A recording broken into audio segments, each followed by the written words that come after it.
Hi everyone, my name is Sarah Libertori and I'll be sharing with you some hosting tips when you're having guests over.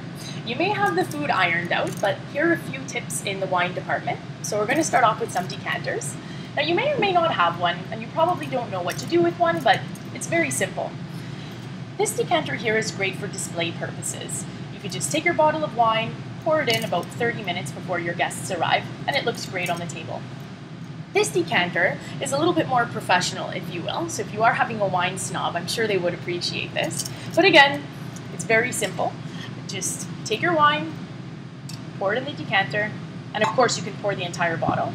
Just give it a quick swirl, and again, 30 minutes before your guests arrive. Decanters just make the wine taste better. We like saying that it lets the wine breathe, and you get to taste the berries and the fruit as opposed to it coming directly out of the bottle. So that's why we like to use decanters. Let's talk about glassware. It can get really confusing when you go to stores and you don't know which type of wine glass do I buy, which one's the better one, but it's really quite simple. Today I have 3 of the most common wine glasses that we see today. This one here is really modern. I like pouring red wine in this. You can put about 4 ounces. Why I don't suggest white is because the heat from our hands can really warm up the white and it won't taste that nice. This one here is the most common, and you can have red or white. With the red wine, pour about 4 to 5 ounces, but always remember with white, bear on the side of caution, put a little bit less rather. 2 or 3 ounces is great, and always just hold the stem. We don't want to warm the wine up.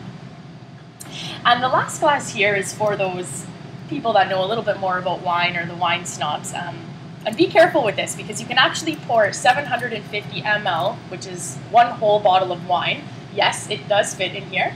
But the whole point of this is you actually just put 2 or 3 ounces, and you can just give it a quick swirl. And again, it lets the wine breathe. It tastes wonderful, and you can really pick up the notes and the smell of the wine. So this is a really wonderful glass if you dare to have this at one of your wine parties. I'm going to share a little wino secret with you. It's called cleaning the glass, or lining the glass. And you have to do this because when you wash your glasses, you may have residual soap from the dishwasher when you're washing them by hand. So let's begin. I learned this when I was in Italy. I thought it was a little bit odd at the beginning, but it really does work. So pour a little bit of wine in your first glass, and you really want to get the wine right throughout the glass all the way to the rim, because again, you want to get that residual soap, if there is any, out of the glass. Go to glass number 2. And then from here again, just hold the stem, of course, if you're using a glass with a stem. And if you do this in front of your friends, they'll really think you're a wino, so that'll be good. And then of course, just do the same with this glass here. Sadly, you'll have to discard this, but at least you know you'll have clean glasses. And you'll look like you really know what you're talking about, so that's wonderful. So there you have it, a little wine secret that not too many people know about. I'm going to finish off with my favorite dinner party tip. You can turn a $10 red wine into a $20 red wine by just popping it in the fridge for 15 minutes.